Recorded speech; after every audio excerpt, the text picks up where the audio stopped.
नमस्कार। दिन भर की बड़ी खबरों में आपका स्वागत है। मैं हूं आपके साथ सृष्टि। इस बुलेटिन में आज बात होगी देश में खराब होते कारोबारी माहौल की, एलएसी पर राहुल के सवाल की। जानेंगे कि भारत चीन के बीच कहां बनी बात, मध्य प्रदेश चुनाव को लेकर क्या है पीएम की परेशानी, एनडीए में क्यों दिख रहा है बिखराव और आखिर में बात राहत पैकेज की। लेकिन तमाम बड़ी खबरों से पहले एक नजर सुर्खियों पर। मध्य प्रदेश विधानसभा उपचुनाव के लिए कांग्रेस ने जारी की उम्मीदवारों की पहली सूची। कांग्रेस की पहली सूची में 15 उम्मीदवारों के नाम, जल्द ही बचे हुए नामों की होगी घोषणा। मध्य प्रदेश में 27 सीटों पर होने हैं उपचुनाव। विपक्ष के उम्मीदवार मनोज झा ने राज्यसभा के उपसभापति पद के लिए दाखिल किया नामांकन। एनडीए के उम्मीदवार हरिवंश प्रसाद से होगी सीधी टक्कर। 14 सितंबर को होना है चुनाव। कांग्रेस के वरिष्ठ नेता अजय माकन ने किया सुप्रीम कोर्ट का रुख। झुग्गी हटाए जाने से पहले की लोगों के पुनर्वास की मांग। सुप्रीम कोर्ट ने 3 महीने के भीतर दिल्ली में रेलवे पटरियों के पास लगभग 48,000 झुग्गियों को हटाने का दिया था आदेश।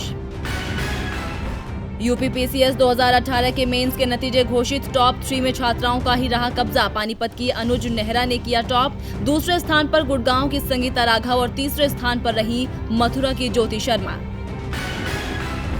और हफ्ते के आखिरी कारोबारी दिन मामूली बढ़त के साथ बंद हुआ शेयर बाजार। सेंसेक्स 14 अंक की बढ़त के साथ 38,854 पर बंद हुआ। निफ्टी 15 अंक की बढ़त के साथ 11,464 पर हुआ बंद।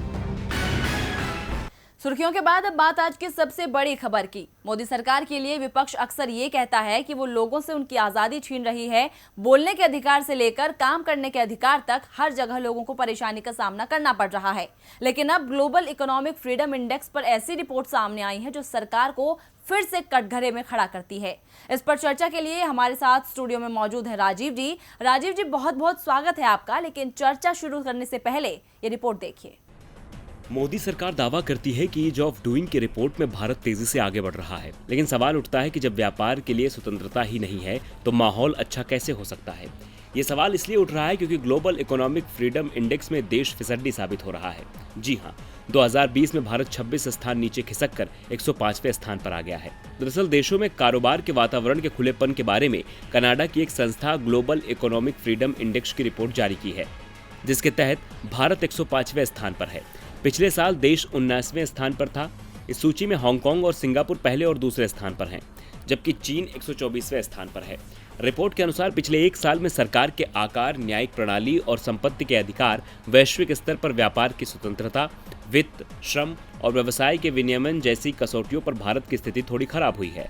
10 अंक के पैमाने पर सरकार के आकार के मामले में भारत को 1 साल पहले 8.22 के मुकाबले 7.16 अंक, कानूनी प्रणाली के मामले में 5.17% की जगह 5.06, अंतर्राष्ट्रीय व्यापार की स्वतंत्रता के मामले में 6.08 की जगह 5.71 और वित्त, श्रम और व्यवसाय के विनियमन के मामले में 6.63 की जगह 6.53 अंक मिले हैं। इसमें अंक 10 के जितना करीब होता है, स्वतंत्रता उसी अनुपात में अधिक मानी जाती है। रिपोर्ट में कहा गया है कि भारत में आर्थिक स्वतंत्रता बढ़ने की संभावनाएं अगली पीढ़ी के सुधारों और अंतर्राष्ट्रीय व्यापार के खुलेपन पर निर्भर करेंगी। सूची में प्रथम 10 देशों में New Zealand, Switzerland, America, Australia, Mauritius, Georgia, Canada और आयरलैंड शामिल हैं। जापान को सूची में 20वां, जर्मनी को 21वां, इटली को 51वां, फ्रांस को 58, रूस को 89 और ब्राजील को 105वां स्थान मिला है। जिन देशों को सबसे नीचे स्थान मिला है उनमें अफ्रीकी देश Congo, Zimbabwe, Algeria, Iran, Sudan, Venezuela आदि शामिल हैं। रिपोर्ट में 162 देशों और अधिकार क्षेत्रों में आर्थिक स्वतंत्रता को आंका गया है। इनमें व्यक्तिगत पसंद का स्तर, बाजार में प्रवेश की योग्यता, निजी संपत्ति की सुरक्षा, कानून का शासन समेत अन्य मानकों को देखा जाता है। इसके लिए विभिन्न देशों की नीतियों और संस्थाओं का विश्लेषण किया जाता है। भारत का विश्लेषण कर ही उसे 26 पायदान नीचे खिसकाया गया है।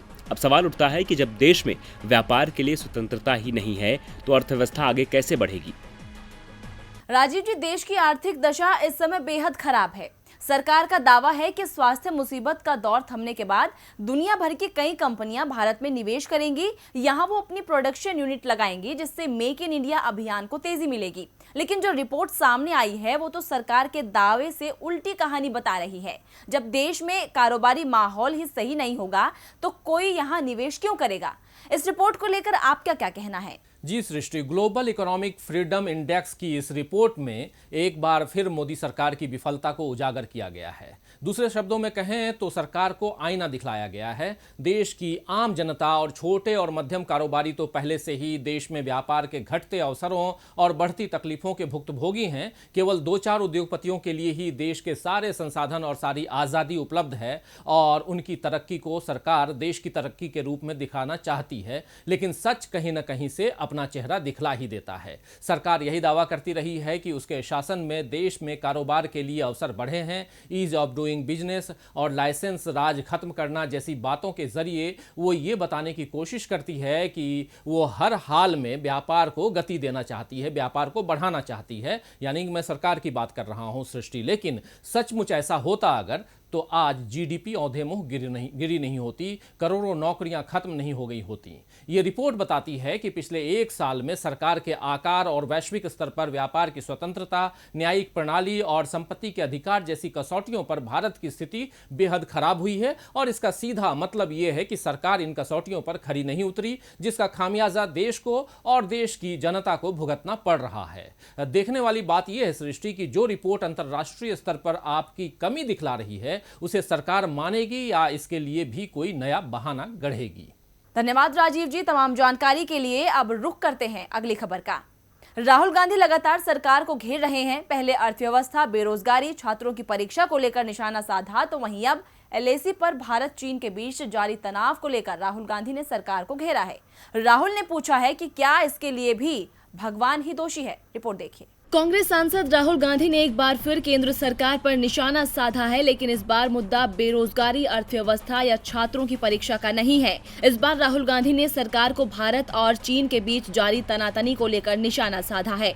राहुल गांधी ने सरकार से सवाल किया कि चीन ने जो हमारी जमीन ली है उसे दोबारा हासिल करने के लिए सरकार के पास कोई योजना है या नहीं। साथ ही राहुल गांधी ने वित्त मंत्री निर्मला सीतारमण के बयान को लेकर सरकार पर निशाना साधा है।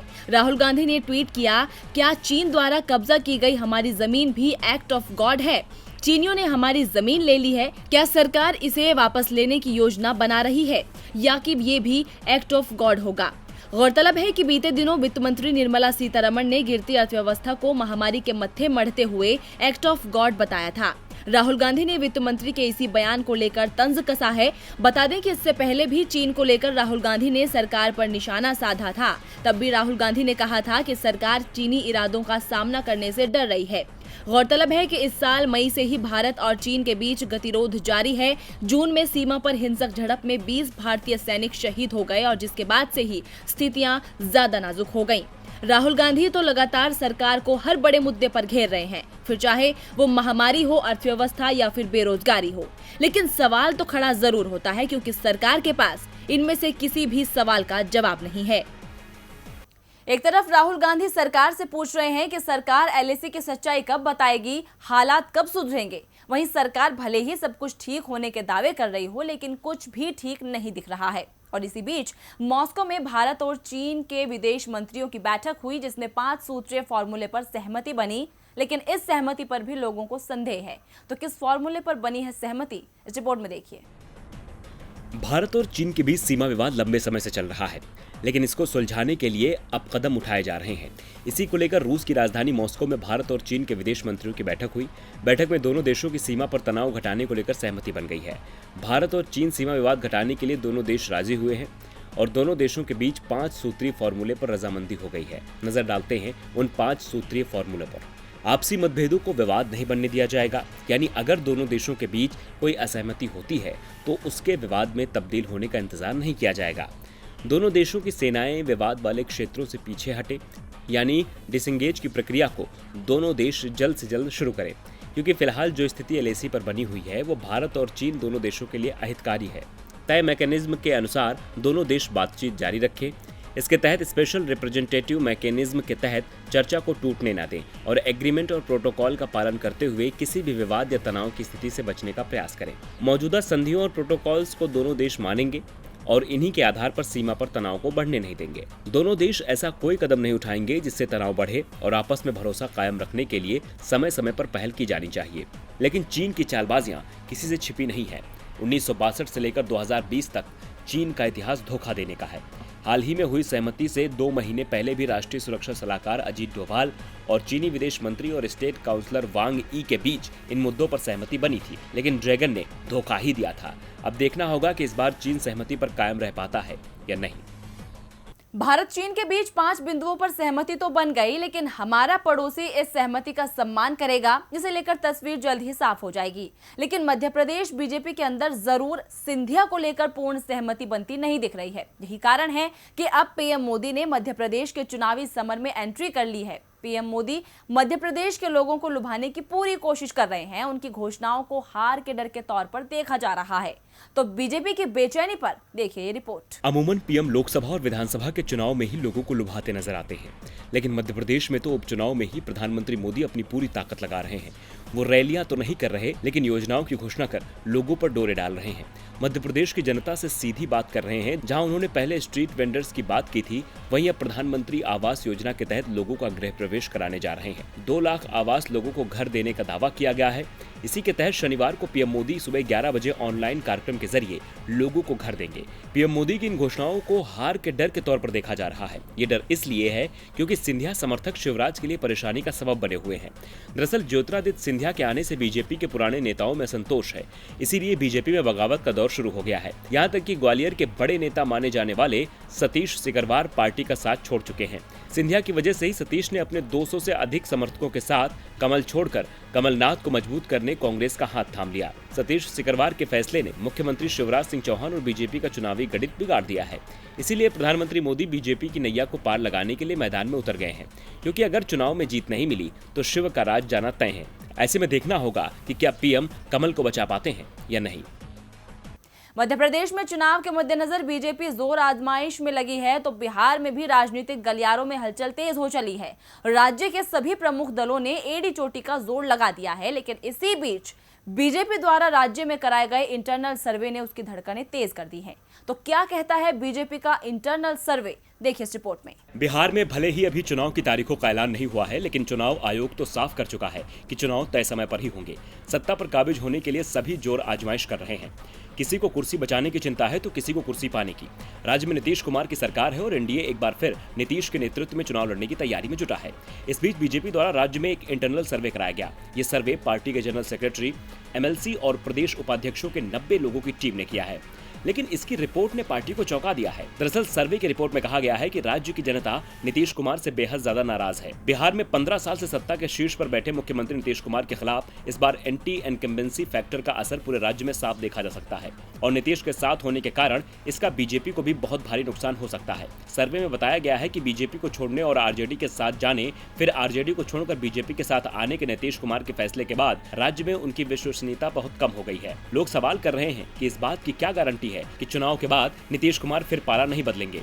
बीजेपी के कार्यकर्ता भी नीतीश कुमार के लालू यादव के खिलाफ बयान न देने को लेकर उन पर भरोसा नहीं कर पा रहे हैं। नीतीश कुमार के पिछले 5 साल के कार्यकाल को लेकर जनता में बहुत ज्यादा नाराजगी है। सरकार में बीजेपी भी सहयोगी की भूमिका में है और इस नाराजगी का असर बीजेपी पर पड़ सकता है। इस सर्वे ने बीजेपी की नींद उड़ा दी है। पार्टी को अब चुनाव के लिए नए सिरे से रणनीति तैयार करनी पड़ रही है। पार्टी नेता अब चुनाव अभियान में नीतीश कुमार की जगह नरेंद्र मोदी के नाम पर फोकस करने की तैयारी में है। बीजेपी का इंटरनल सर्वे भले ही राज्य में नीतीश कुमार की विदाई का संकेत दे रहा हो, लेकिन जेडीयू इसे स्वीकार नहीं कर रही है। जेडीयू नेता और बिहार सरकार के मंत्री महेश्वर हजारी ने कहा कि नीतीश कुमार की लोकप्रियता घटी नहीं है बल्कि बढ़ी है। इस बार फिर उनके चेहरे पर बिहार में एनडीए की सरकार बनेगी। बीजेपी के सर्वे में एनडीए की हालत खराब बताए जाने के बाद आरजेडी ने भी तंज कसा है। आरजेडी नेता भाई वीरेंद्र ने कहा है कि अब तो नीतीश के सहयोगी भी समझ चुके हैं कि उनकी जमीन खिसक गई है। बीजेपी के इंटरनल सर्वे से पहले ही बिहार में बीजेपी की धड़कनें बढ़ी हुई है, लेकिन एनडीए के अंदर खाने गठबंधन में भी घमासान मचा है। एलजेपी अध्यक्ष चिराग पासवान पहले ही जेडीयू से अलग होने के संकेत दे रहे हैं। अब वर्चस्व की लड़ाई में उनके पिता भी उनका साथ निभाते नजर आ रहे हैं। रामविलास पासवान ने ऐसा ट्वीट किया है जो एनडीए की जीत के दावे में ट्विस्ट डाल रहा है। चुनाव के वक्त सीट शेयरिंग की बात अक्सर गठबंधन दलों में मनमुटाव पैदा करती है। अब एनडीए में भी यही राज चल रहा है, जहां ज्यादा सीटों की मांग को लेकर एलजेपी ने जेडीयू को आंख दिखानी शुरू कर दी है। एलजेपी अध्यक्ष चिराग पासवान ने साफ कह दिया है कि अगर सम्मानजनक सीटें नहीं दी जाएंगी तो साझेदारी खत्म कर दी जाएगी। हालांकि उन्होंने अभी तक जेडीयू से अलग होने का ऐलान नहीं किया है, लेकिन अटकलें साथ छोड़ने की ही लगाई जा रही हैं, जिसमें उनके पिता भी समर्थन करते नजर आ रहे हैं। इस बात के संकेत उनके ट्वीट से मिले हैं, जिसमें उन्होंने लिखा कि मैंने खाद्य मंत्री के रूप में निरंतर अपनी सेवा देश को दी। और हर संभव प्रयास किया कि सभी जगह खाद्य सामग्री समय से पहुंच सके। इसी दौरान तबीयत खराब होने लगी है। मुझे खुशी है कि इस समय मेरा बेटा चिराग मेरे साथ है और मेरी हर संभव सेवा कर रहा है। मेरा ख्याल रखने के साथ साथ पार्टी के प्रति भी अपनी जिम्मेदारियों को बखूबी निभा रहा है। बिहार चुनाव को लेकर रामविलास पासवान ने आगे लिखा कि मुझे विश्वास है कि अपनी युवा सोच से चिराग पार्टी और बिहार को नई ऊंचाइयों तक ले जाएगा। चिराग के हर फैसले के साथ मैं मजबूती से खड़ा हूँ। मुझे आशा है कि मैं पूर्ण स्वस्थ होकर जल्द ही अपनों के बीच आऊंगा। उनकी इस बात से साफ है कि वो जेडीयू का साथ छोड़ने का समर्थन कर रहे हैं, यानी एलजेपी फिर 15 साल पुराने फॉर्मूले पर काम कर सकती है। 2004 में कांग्रेस के नेतृत्व वाले यूपीए में आरजेडी और एलजेपी दोनों शामिल थे। फरवरी 2005 में रामविलास पासवान ने कांग्रेस के नेतृत्व वाले यूपीए का हिस्सा होते हुए भी बिहार चुनाव में आरजेडी के खिलाफ अपने प्रत्याशी उतारे थे, लेकिन कांग्रेस प्रत्याशियों के खिलाफ ऐसा नहीं किया। रामविलास पासवान ने कांग्रेस प्रत्याशियों को समर्थन किया था। ऐसा करने से एलजेपी केंद्र में कांग्रेस के नेतृत्व वाले यूपीए का हिस्सा भी बनी रही और बिहार में उससे अलग होकर चुनावी किस्मत भी आजमा ली। अब इसी फॉर्मूले पर चिराग कदम आगे बढ़ा सकते हैं, जिसमें पिता का भी साथ मिल गया है। अब देखना होगा कि क्या वाकई चिराग की वजह से इंडिया में अंधेरा होगा। और बुलेटिन के आखिर में बात राहत पैकेज की। देश इस वक्त बुरे दौर से गुजर रहा है। स्वास्थ्य मुसीबत के आंकड़ों में इजाफा और अर्थव्यवस्था में गिरावट चिंता का सबब बनता जा रहा है। इस बीच अंतर्राष्ट्रीय मुद्रा कोष यानी IMF ने भारत सरकार को इस बारे में सुझाव दिया है। तो IMF ने क्या कुछ कहा है, इस रिपोर्ट में देखिए। देश में स्वास्थ्य मुसीबत में तेजी आने के साथ ही आर्थिक मोर्चे पर भी सरकार की परेशानी बढ़ गई है। पहली तिमाही में जीडीपी में आई रिकॉर्ड गिरावट के बाद अब मोदी सरकार को भी समझ में नहीं आ रहा है कि अर्थव्यवस्था को संभालें या स्वास्थ्य मुसीबत से देश को बचाया जाए। सरकार के पास कोई ठोस प्लान नहीं है और इसका नुकसान देश को हो रहा है। सरकार की ओर से दावे तो लगातार किए जा रहे हैं कि हम सब कुछ ठीक करने में लगे हुए हैं, लेकिन उसके बाद भी घरेलू अर्थव्यवस्था संभाल रही है। इसे लेकर अंतर्राष्ट्रीय मुद्रा कोष यानी कि IMF ने कहा है कि भारत को एक और प्रोत्साहन पैकेज की जरूरत है। इससे साफ पता चलता है कि भारत सरकार के पास कोई और विकल्प नहीं बचा है कि वो इस गिरती अर्थव्यवस्था में सुधार के लिए क्या करे। जी हाँ, स्वास्थ्य मुसीबत की वजह से भारत के विकास और गरीब वर्ग पर इसका सबसे बुरा प्रभाव पड़ा है। इसी के मद्देनजर IMF के सूचना विभाग के निदेशक गैरी राइस ने एक वीडियो कॉन्फ्रेंस में कहा कि भारत में अभी और भी राजकोषीय प्रोत्साहन की जरूरत है। कमजोर वर्ग के लोगों को स्वास्थ्य सेवाओं, खाद्यान्न और आमदनी की मदद व उद्यमों की मदद के लिए खर्च की आवश्यकता है। जल्द ही राजकोषीय स्थिति को सुधारने के लिए एक विश्वसनीय योजना जारी किया जाना चाहिए और उसको अच्छी तरह बताया जाना जरूरी है। आपको बता दें कि चालू वित्त वर्ष की पहली तिमाही अप्रैल-जून में सकल घरेलू उत्पाद यानी जीडीपी में 23.9% की गिरावट आई है, जो बेहद चिंताजनक है। देश में लगातार दूसरे दिन स्वास्थ्य मुसीबत के मामलों में उछाल देखने को मिला है। ऐसे में सरकार को इस ओर ध्यान देने की जरूरत है, अन्यथा आने वाले समय में देश में आर्थिक स्थिति और बदतर हो सकती है। तो फिलहाल दिन भर की बड़ी खबरों में इतना ही। देखते रहिए DB लाइव। नमस्कार।